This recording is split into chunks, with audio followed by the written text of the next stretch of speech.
সামনে 5টা বাজে অভ্যেস নিয়ে কথা বলবো। এই 5টা বাজে অভ্যেস যদি আপনার থাকে, no one will like yourself, কেউ আপনাকে পছন্দ করবে না।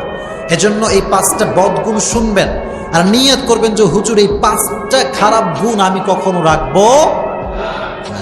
দেখেন, 5টা বদগুণ যে ব্যক্তি রাখে তাকে মানুষ পছন্দ করে। একটা কথা মনে রাখবেন, আপনি বিশাল বড় নেতা হতে পারেন, আপনি অনেক বড় নেতার ছেলে হতে পারেন, আপনি প্রশাসনের কোনো বড় কর্মকর্তার ছেলে হতে পারেন। মনে রাখবেন, সম্মান চাকরি দেখে আসে না, সম্মান যেটা মন থেকে আসে এটা মানুষের ব্যক্তিত্ব দেখে আসে, ঠিক কিনা? ব্যক্তিত্ব দেখে আসে। আপনি যাকেই ভালোবাসেন, যাকে আপনি সম্মান করেন, এটা তার জব কিংবা চাকরির কারণে নয়, বরং তার পার্সোনালিটি, তার ব্যক্তিত্ব দেখে আপনি সম্মান করেন, ঠিক কিনা? নেতাদেরকে মানুষ সালাম করে, খুব সালাম করে, হাতে তুলে এমনি সালাম করে, কিন্তু যখন নেতা চলে যায় তাহলে শালা একটা বাটপার, ঠিক না? কেন?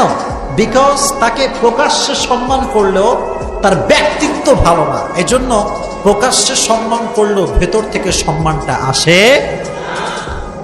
1 নাম্বার যে কারণে মানুষ আপনাকে ভালোবাসবে না, সেটি হচ্ছে ইররেসপন্সিবল বিহেভিয়ার, দায়িত্ব জ্ঞানহীন আচরণ।